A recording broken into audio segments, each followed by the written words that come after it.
आज मैं आप लोगों को बताने जा रहा हूँ अध्याय 5 के प्रश्नों का उत्तर बताने जा रहा हूँ। तो प्रश्न बैंक में जितने भी प्रश्न हैं उन सारे प्रश्नों का उत्तर मैं आपको देने जा रहा हूँ, ठीक है। तो अध्याय 5 के सारे प्रश्नों का आंसर आपको मैं दे रहा हूँ। तो चलो देख लेते हैं अध्याय 5 में क्या है। अध्याय 5 में तत्वों का वर्गीकरण दिया हुआ है। इसमें सबसे पहले हम देखेंगे सही विकल्प चुनकर लिखें। तो सही विकल्प चुनकर लिखें में देखो, इसको मैं थोड़ा फास्ट फॉरवर्ड में बता देता हूँ, ठीक है। और जो जितने भी प्रश्न उत्तर है उसका भी मैं उत्तर दे रहा हूँ। तो पहले देख लेते हैं सही विकल्प चुनकर लिखिए। मात्र आपको सुनना है और आपको याद रखना है, ठीक है। पहला देखो, अष्टक नियम किस तत्व तक उपयोगी होता है, तो यहाँ पे आपको आंसर लेना है कैल्शियम।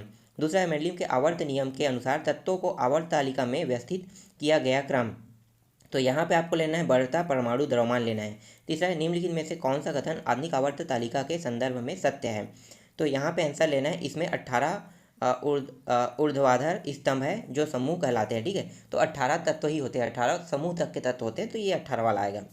इसके बाद आगे देखो, आधुनिक आवर्त सारणी में सभी तत्वों को रखा जाता है, तो बढ़ते परमाणु क्रमांक के आधार पर रखा जाता है।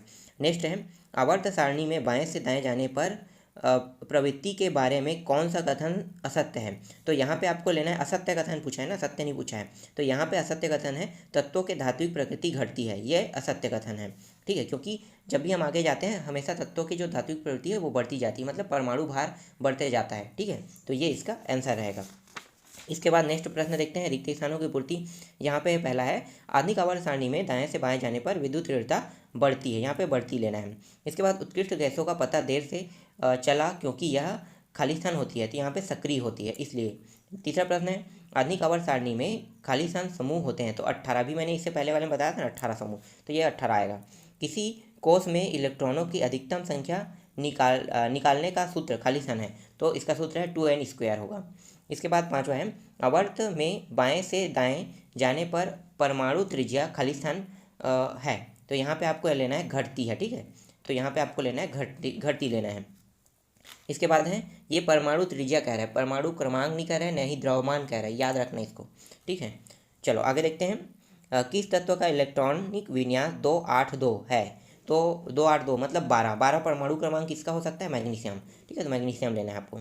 फिर है, किस तत्व के पहले कोष में दोगुने इलेक्ट्रॉन होते हैं, तो दोगुने इलेक्ट्रॉन होते हैं कार्बन में, 6 दूनी 12, 6 का 12, ठीक है। 6 परमाणु क्रमांक और उसके जो परमाणु भार है, ठीक है, द्रव्यमान है, वो कितना होता है 12, तो 12 इलेक्ट्रॉन होता है। इसके बाद आगे देखते हैं, यहाँ पे तत्वों के वर्गीकरण का अष्टक नियम किसे प्रतिपादित किया किया था, तो यहाँ पे आ जाएगा न्यूलैंड ने, ठीक है। न्यूलैंड का नियम भी होता है, जो अष्टक नियम होता है वो न्यूलैंड के नियम से आधारित होता है, तो यहाँ पे आपको लेना है न्यूलैंड। इसके बाद तत्वों के वर्गीकरण का त्रिक नियम किसे प्रतिपादित किया किया था, तो यहाँ पे लिखना है आपको डोबे रैनर ने, ठीक है। इसके बाद नेक्स्ट प्रश्न है, आधुनिक आवर्त नियम लिखिए, तत्वों के गुण धर्म उनके परमाणु संख्या है, ठीक है, ये रहेगा इसका आंसर। आगे देखते हैं, अब आते हैं लघु उत्तरीय प्रश्न में, यहाँ पे 2 नंबर के प्रश्न भी आपको देखने को मिलेगा, ठीक है। तो देख लेते हैं, आधुनिक आवर्त सारणी में आधुनिक आवर्त सारणी एवं मेंडलीव की आवर्त सारणी में तत्वों की व्यवस्था में क्या अंतर होता है, तो इसका आंसर क्या लेना है, तो अंतर हमें बताना है क्या व्यवस्था में क्या अंतर होता है। देख लो मेंडलीव की और आधुनिक आवर्त सारणी, देख लो यहाँ पे क्या लिखा है, उस समय तक ज्ञात 63 तत्वों को बढ़ते परमाणु द्रव्यमान में व्यवस्थित किया गया था, कब, किसके लिए, मेंडलीव के लिए, ठीक है। लेकिन आधुनिक आवर्त सारणी आया तो क्या हुआ, यहाँ पे जो कुल 118 तत्वों को बढ़ते परमाणु क्रमांक में व्यवस्थित किया गया है, ठीक है, ये इसका अंतर है। चलो सेकंड प्रश्न देख लेते हैं। नेक्स्ट है, डोबे राइनर के वर्गीकरण की 2 सीमाएं लिखिए, तो देख लेते हैं सीमा क्या हो सकती है। तो डोबे राइनर के वर्गीकरण की सबसे बड़ी सीमा यह थी कि इस नियम के अनुसार उस समय उपस्थित पाए जाने वाले सारे तत्वों का वर्गीकरण नहीं होता था, ये पहला हो गया। दूसरा देखते हैं, उस समय ज्ञात 30 तत्वों में से 21 तत्वों की त्रिक रूप में व्यवस्थित नहीं किया जा सका था, तो ये इसका दूसरा का आंसर, ठीक है, दोनों हो गया आपको मिल गए। आगे देखते हैं, न्यूलैंड का अष्टक नियम की 2 सीमाएं लिखे, तो इसकी भी 2 सीमाएं देख लेते हैं।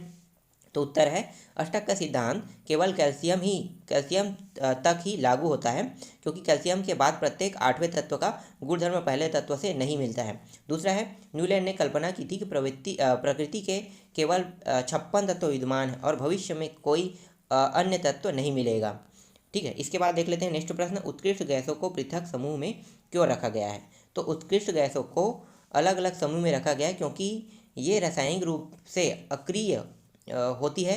सभी उत्कृष्ट गैसों के बाह्यतम कोष पूर्णतः भरे होते हैं तथा इनके गुणों में समानता पाई जाती है।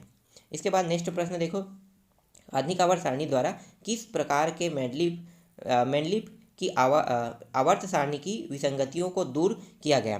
तो यहाँ पे देख लेते हैं इसका आंसर। तो इसका आंसर होगा हाँ एक सेकंड ना, इसका आंसर होगा तत्वों का आवर्त वर्गीकरण आधुनिक आवर्त सारणी द्वारा किस प्रकार से मेंडलीव की आवर्त सारणी की विविधता विसंगति को दूर किया। ये प्रश्न नहीं है, ठीक। उत्तर देखो, पहला है यहाँ पे, आधुनिक आवर्त सारणी में सभी समस्थानिकों को एक स्थान दिया गया है क्योंकि समस्थानिक में प्रोटॉनों की संख्या तो सदा समान होती है, इसलिए परमाणु संख्या भी एक समान ही होगी, ठीक है। इसके बाद चलो आगे देखते हैं नेक्स्ट प्रश्न।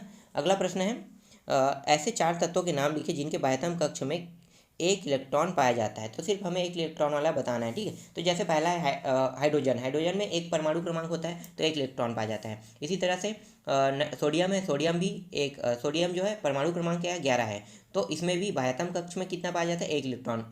अगर आप इस तरह से समझोगे, मैं सिर्फ अभी नाम बता रहा हूँ, ठीक है, लेकिन आप लोग जानते हैं 1s², ठीक है, 1sp2, 2sp2, फिर 2sp3, ऐसा कुछ होता है। तो मतलब इसे ऐसी तरह से निकाला जाता है, ठीक है। इसके बाद नेक्स्ट देखते हैं, तीसरा है, इसमें कोबाल्ट रहेगा और चौथा रहेगा रूडियम रहेगा। तो ये चारों में जो बाहरी कक्ष में एक इलेक्ट्रॉन पाया जाता है।